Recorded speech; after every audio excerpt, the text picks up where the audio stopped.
This Advent season gives us many opportunities to reflect. Usually we connect the words joy, expectation, waiting with Advent. And we know well the experience of waiting in our own lives.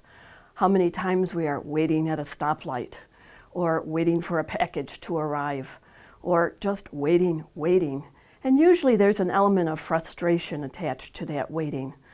But I'd like to revise that notion of waiting this Advent and look at it in a more positive light, to look at something of the beauty of waiting, the value of waiting, and the grace of waiting.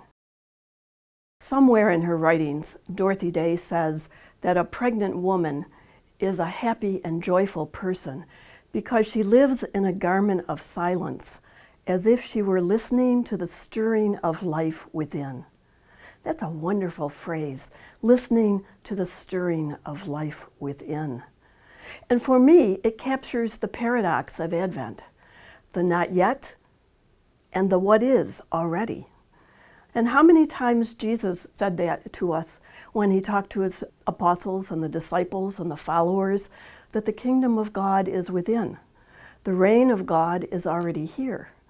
There's that paradox again, the not yet, but that it is. And it is the kingdom of God, but not yet in its fullness. That wonderful paradox is what I want to hang on to this Advent time. And so we will experience that paradox only in our prayer life when we wrap ourselves in a garment of silence and can listen to that stirring of life within. Some of the members of the older generation might remember a long, wonderful poem by John Lynch called A Woman Wrapped in Silence, celebrating Mary. And there it is, wrapped in a garment of silence and listening to the stirring of life within. So that's the attitude and the frame of mind I'm trying to hang on to this Advent time, accompanying Mary as a woman wrapped in silence, and trying myself to be wrapped in a garment of silence and listening to the stirring within. It's the mystery of Advent within each of us. It's the mystery that's in our church. It's the stirring that's there in us, in the church, and in the world.